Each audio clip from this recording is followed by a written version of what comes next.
Chapter 6. The whole party were in hopes of a letter from Mr. Bennet the next morning, but the post came in without bringing a single line from him.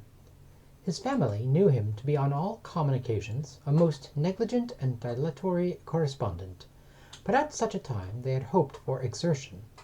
They were forced to conclude that he had no pleasing intelligence to send, but even of that they would have been glad to be certain.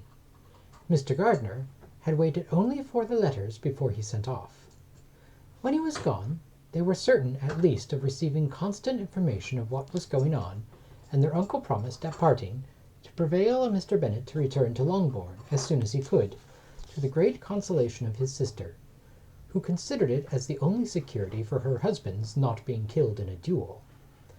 Mrs. Gardiner and the children were to remain in Hertfordshire a few days longer, as the former thought her presence might be serviceable to her nieces.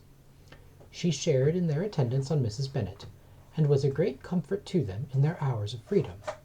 Their other aunt also visited them frequently, and, as always, as she said, with the design of cheering and heartening them up, though as she never came without reporting some fresh instance of Wickham's extravagance or irregularity, she seldom went away without leaving them more dispirited than she found them. All Meryton seemed striving to blacken the man, who but 3 months before had been almost an angel of light. He was declared to be in debt to every tradesman in the place, and his intrigues, all honoured with the title of seduction, had been extended into every tradesman's family. Everybody declared that he was the wickedest young man in the world, and everybody began to find out that they had always distrusted the appearance of his goodness. Elizabeth, though she did not credit above half of what was said, believed enough to make her former assurance of her sister's ruin still more certain, and even Jane, who believed still less of it, became almost hopeless, more especially as the time was now come when, if they had gone to Scotland, which she had never entirely despaired of, they must in all probability have gained some news of them. Mr. Gardiner left Longbourn on Sunday. On Tuesday his wife received a letter from him. It told them that on his arrival he had immediately found out his brother, and persuaded him to come to Gracechurch Street; that Mr. Bennet had been to Epsom and Clapham before his arrival, but without gaining any satisfactory information, and that he was now determined to inquire at all the principal hotels in town, as Mr. Bennet thought it possible they might have gone to one of them, on their first coming to London, before they procured lodgings. Mr. Gardiner himself did not expect any success from this measure, but as his brother was eager in it, he meant to assist him in pursuing it. He added that Mr. Bennet seemed wholly disinclined at present to leave London, and promised to write again very soon. There was also a postscript to this effect. "I have written to Colonel Forster to desire him to find out, if possible, from some of the young man's intimates in the regiment, whether Wickham has any relations or connections, who would likely know to what part of town he has now concealed himself. If there were any one that one could apply to, with a probability of gaining such a clue as that, it might be of essential consequence. At present we have nothing to guide us. Colonel Forster will, I dare say, do everything in his power to satisfy us on this head. But, on second thoughts, perhaps Lizzie could tell us what relations he has now living better than any other person." Elizabeth was at no loss to understand from whence this deference for her authority proceeded, but it was not in her power to give any information of so satisfactory a nature as the compliment deserved. She had never heard of his having had any relations, except a father and mother, both of whom had been dead many years. It was possible that some of his companions in the shire might be able to give more information, and though she was not very sanguine in expecting it, the application was something to look forward to. Every day at Longbourn was now a day of anxiety, but the most anxious part of each was when the post arrived. The arrival of letters was the first grand object of every morning's impatience. Through letters, whatever of good or bad was to be told would be communicated, and every succeeding day was expected to bring some news of importance. But before they heard again from Mr. Gardiner, a letter arrived for their father, from a different quarter, from Mr. Collins, which, as Jane had received directions to open all that came for him in his absence, she accordingly read, and Elizabeth, who knew what curiosities his letters always were, looked over her and read it likewise. It was as follows: My dear Sir, I feel myself called upon, by our relationship and my situation in life, to condole with you on the grievous affliction you are now suffering under, of which we were yesterday informed by a letter from Hertfordshire. Be assured, my dear Sir, that Mrs. Collins and myself sincerely sympathize with you and all your respectable family in your present distress, which must be of the bitterest kind, because proceeding from a cause which no crime can remove. No arguments shall be wanting on my part that can alleviate so severe misfortune, or that may comfort you under a circumstance that must of all others be most afflicting to a parent's mind. The death of your daughter would have been a blessing in comparison of this, and it is the more to be lamented, because there is reason to suppose, as my dear Charlotte informs me, that this licentiousness of behaviour in your daughter has proceeded from a faulty degree of indulgence, though at the same time, for the consolation of yourself and Mrs. Bennet, I am inclined to think that her own disposition must be naturally bad, or she could not be guilty of such an enormity at so early an age. Howsoever that may be, you are grievously to be pitied, in which opinion I am not only joined by Mrs. Collins, but likewise by Lady Catherine and her daughter, to whom I have related the affair.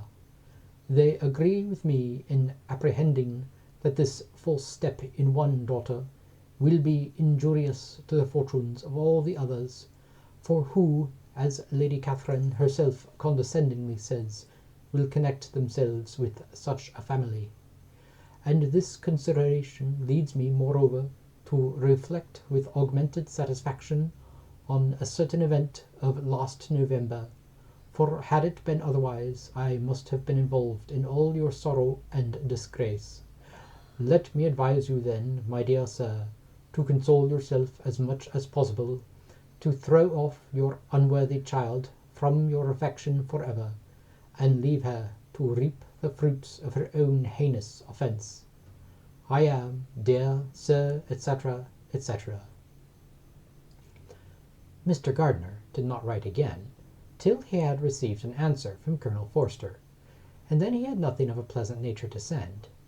It was not known that Wickham had a single relation with whom he kept up any connection, and it was certain that he had no one near living. His former acquaintance had been numerous, but since he had been in the militia, it did not appear that he was on terms of particular friendship with any of them. There was no one, therefore, who could be pointed out as likely to give any news of him, and in the wretched state of his own finances, there was a very powerful motive for secrecy. In addition to his fear of discovery by Lydia's relations, for it had just transpired that he had left gaming debts behind him, to a very considerable amount, Colonel Forster believed more than £1,000 would be necessary to clear his expenses at Brighton. He owed a good deal in the town, but his debts of honour were still more formidable.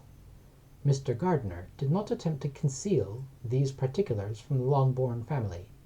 Jane heard them with horror. "A gamester!" she cried. "This is wholly unexpected. I had not an idea of it." Mr. Gardiner added in his letter that they might expect to see their father at home on the following day, which was Saturday. Rendered spiritless by the ill success of all their endeavours, he had yielded to his brother-in-law's entreaty that he would return to his family, and leave it to him to do whatever occasion might suggest to be advisable for continuing their pursuit. When Mrs. Bennet was told of this, she did not express so much satisfaction as her children expected, considering what her anxiety for his life had been before. "What, is he coming home, and without poor Lydia?" she cried. "Sure he will not leave London before he has found him. Who is to fight Wickham and make him marry her, if he comes away?" As Mrs. Gardiner began to wish to be at home, it was settled that she and her children should go to London, at the same time that Mr. Bennet came from it. The coach, therefore, took them the first stage of their journey, and brought its master back to Longbourn. Mrs. Gardiner went away in all the perplexity about Elizabeth and her Derbyshire friend that had attended her from that part of the world. His name had never been voluntarily mentioned before them by her niece, and the kind of half-expectation which Mrs. Gardiner had formed of their being followed by a letter from him had ended in nothing. Elizabeth had received none since her return that could come from Pemberley. The present unhappy state of the family rendered any other excuse for the lowness of her spirits unnecessary. Nothing, therefore, could be fairly conjectured from that, though Elizabeth, who was by this time tolerably well acquainted with her own feelings, was perfectly aware that, had she known nothing of Darcy, she could have borne the dread of Lydia's infamy somewhat better. It would have spared her, she thought, one sleepless night out of 2. When Mr. Bennet arrived, he had all the appearance of his usual philosophic composure. He said as little as he had ever been in the habit of saying, made no mention of the business that had taken him away, and it was some time before his daughters had courage to speak of it. It was not till the afternoon, when he joined them at tea, that Elizabeth ventured to introduce the subject, and then, on her briefly expressing her sorrow for what he must have endured, he replied, "Say nothing of it. Who should suffer but myself? It has been my own doing, and I ought to feel it." "You must not be too severe upon yourself," replied Elizabeth. "You may well warn me against such an evil. Human nature is so prone to fall into it. No, Lizzie, let me once in my life feel how much I have been to blame. I am not afraid of being overpowered by the impression.